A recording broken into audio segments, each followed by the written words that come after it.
Assalamualaikum warahmatullahi wabarakatuh. Apa kabar anak umi semua di rumah? Semoga dalam keadaan sehat. Oke.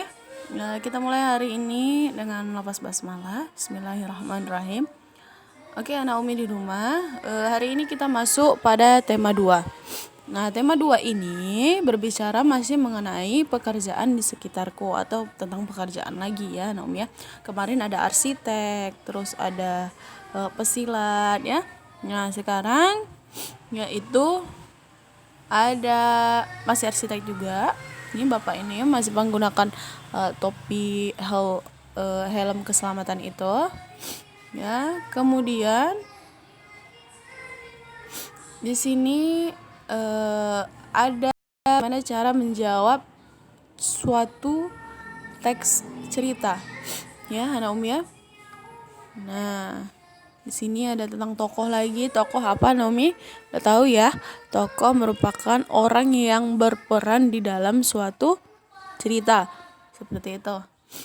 Nah, di sini ada pekerjaan yang itu nelayan. Nah, profesi ataupun pekerjaan nelayan yang menangkap ikan di laut, di sungai. Nah, itu disebut dengan nelayan ya, Naomi ya. Oke. Nah, anak umi semua di rumah, kemarin kan kita ada belajar mengenai memelihara lingkungan yang bagaimana itu ya lingkungan sekitar kita gitu ya. Mau lingkungan yang berasaskan lingkungan daratan rendah, daratan tinggi, itu semua harus kita lindungin ya, harus kita rawat, harus kita manfaatkan dengan baik. Nah, di sini ada dua cara ya, yang baik dan yang buruk. Yang pertama dengan bom ikan, yang pertama dengan pukat harimau ya. Dua-duanya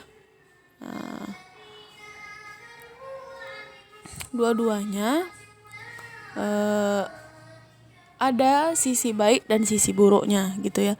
Ada sisi negatif dan sisi positifnya, seperti itu. Bahkan untuk bom ikan sendiri itu lebih banyak negatifnya dibanding dengan positifnya gitu. Positifnya apa ya? Cuman diuntungkan oleh nelayan aja, hanya nelayan yang beruntung. Nah, biota lautnya, tumbuhan, hewan yang ada di dasar lautnya jadi rusak kalau pakai bom ikan. Coba anak umi perhatikan, bom ikan adalah bahan peledak untuk menangkap ikan. Bahan peledak ya, pengertiannya aja bahan peledak ya kan. Anak umi kalau lihat bom di darat aja gimana ngerinya gitu ya, apalagi bom kalau diledakkan di laut. Siapa yang kena? Ya biota laut, ada ikan, ada terumbu karang. Nah, akibatnya apa?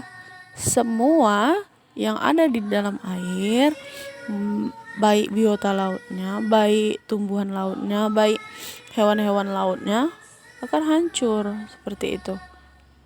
Dan terkadang setelah mengambil itu mereka tidak bertanggung jawab, nggak mau menanam lagi terumbu karang, nggak mau menyebar bibit ikan lagi seperti itu. Mereka biarin aja rusak-rusak gitu.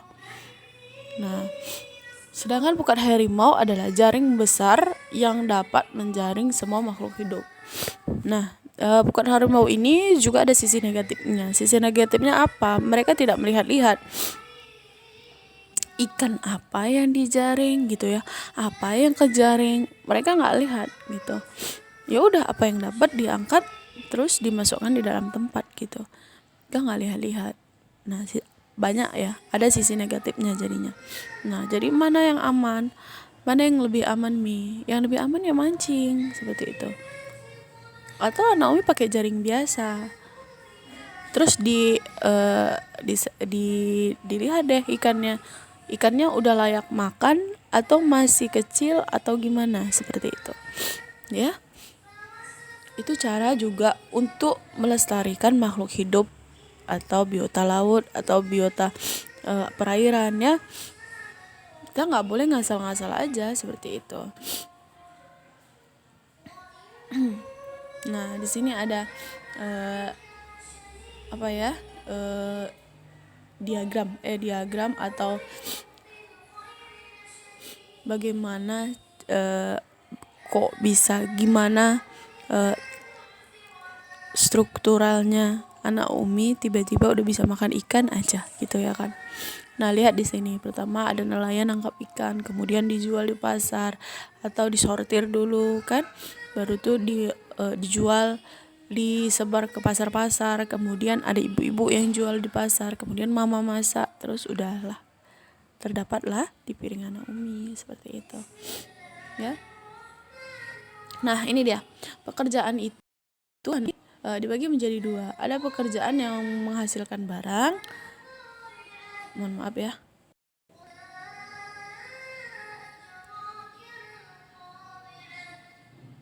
Ada pekerjaan yang menghasilkan barang, ada juga yang pekerjaan yang menghasilkan jasa. Nah, pekerjaan yang menghasilkan barang adalah pekerjaan yang menghasilkan sesuatu barang yang digunakan oleh orang lain, misalnya membuat makanan, petani, nelayan. Nah, orang-orang ini petani, nelayan, peternak itu yang dihasilkan apa? Barang ya kan, atau makanan seperti itu yang nantinya akan kita pakai seperti itu ya, atau kita makan gitu. Nah, pekerjaan yang menghasilkan jasa seperti apa? Ada dokter, ada pilot, ada masinis seperti itu. Nah, mereka hanya menjual atau hanya mengandalkan jasa mereka gitu. Mereka tidak menghasilkan apa-apa gitu, hanya menghasilkan jasa itu tadi. Jasa mereka itulah yang akan kita pakai seperti itu ya. Nah, berdasarkan kegiatan di atas nih, kita masuk yang paling baik. Bagaimana sikap kita dengan pekerjaan-pekerjaan yang berbeda? Nah, anak Umi di sini ada penjahit, ada pelukis ya. Nah, itu semua profesi, itu semua pekerjaan.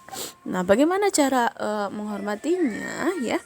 Jangan merasa lebih dari teman kita. Misalnya anak Umi nantinya akan jadi pengusaha, misalnya pengusaha besar mempunyai perusahaan seperti itu. Nah, anak Umi lihat ada teman anak Umi yang hanya bekerja sebagai apa, misalnya tailor, desainer, penjahit gitu. Nah, anak Umi nggak boleh yang nggak bu, kamu hanya kerja ini, kamu hanya semua itu ada manfaatnya dan ada porsinya masing-masing gitu kan. Semua harus saling menghargai gitu. Gimana kalau nggak ada desainer, gimana kalau nggak ada tukang jahit? Nah, Naomi nggak bisa pakai baju dong, jelas ya kan. Nah, itu semua ada manfaatnya. Jadi kita harus apa, Naomi? Harus saling menghargai seperti itu ya. Ini ada sila kedua. Mata rantai berbentuk segi empat melambangkan laki-laki. Mata rantai berbentuk lingkaran melambangkan perempuan. Mata rantai yang saling berkaitan melambangkan hubungan manusia satu dengan lainnya yang perlu bersatu dan saling membantu sehingga menjadi kuat seperti rantai. Nah, ini sila kedua ya. Kemanusiaan yang adil dan beradab ini harus diingat ya, Nom ya. Nah, sila kemanusiaan yang adil dan beradab bermakna yang pertama, setiap manusia setara dan sejajar, beradab dalam rasa, pikiran, tindakan, anti penjajahan dan mengutamakan kebenaran dan keadilan. Nah, yang pertama kita lihat nih maknanya. Setiap manusia setara dan sejajar. Nah, ini ya yang tadi harus saling menghargai, apapun profesinya, apapun sukunya, budayanya, agamanya. Nah, kita harus saling menghargai ya. Nah, yang kedua yaitu beradab dalam rasa, pikiran dan tindakan, apapun ya. Apapun itu ya, Naomi ya.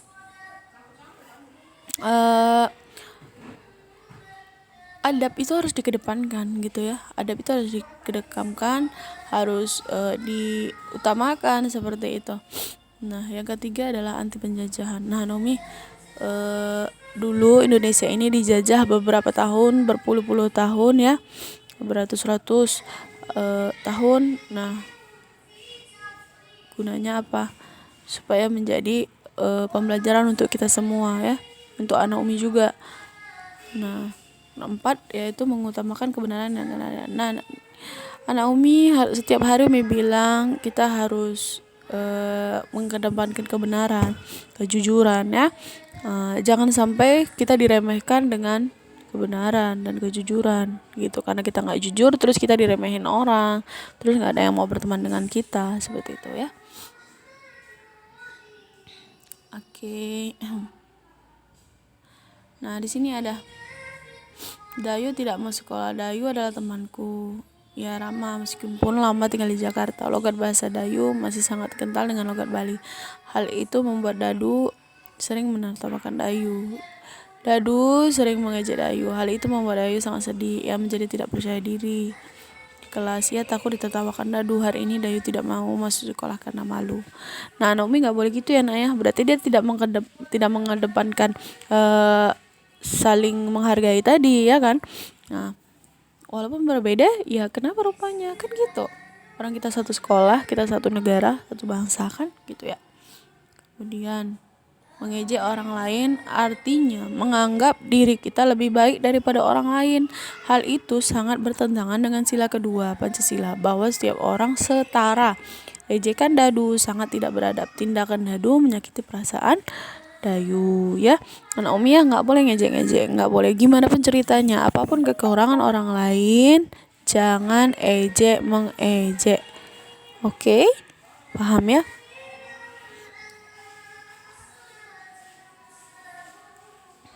Oke. Kita masuk ke pembelajaran 3. Di sini ada pembelajaran 3. Kegiatan olahraga hari ini. Di sini ada tentang pencaksilat, ada tangkisan. Kemudian ada tangkisan luar, ada tangkisan atas, ya.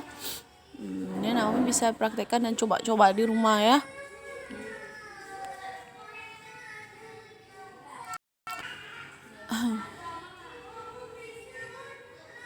Nah, ini cara pembuatan kertas dulu ada di kelas 3, ya. Bagaimana cara pembuatan kertas, ya? Di sini ada pembuatan pensil. Terus tuh di sini pembuatan pensil, ya. Kemarin itu pembuatan kertas. Nah, bisa dibaca ya, Naomi ya.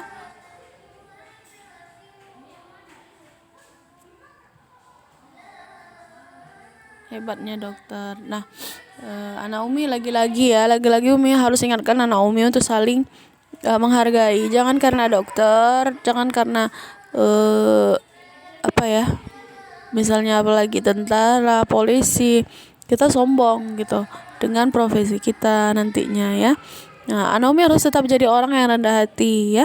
Rendah hati, saling menghargai apapun profesinya, ya. Oke. Kita masuk pembelajaran 5. Di sini ada Udin, ya, seorang petani, dia menanam jagung. Nah, ini nanti berkaitan dengan matematika, ya, Naomi, ya. Coba diperhatikan nanti materi Umi matematikanya. Nah, jadi ada tentang PJOK nih. Tendangan lurus, tendangan tusuk, tendangan jejak. Coba dipelajari sedikit di rumah. Oke, Naomi semua di rumah. Mungkin segitu dulu materi Umi pada hari ini. Lebih dan kurangnya mohon maaf, dan jika ada pertanyaan boleh langsung bertanya dengan Umi. Oke, Naomi semua di rumah. Jazakumullah khairan, khairu jaza. Wassalamualaikum warahmatullahi wabarakatuh.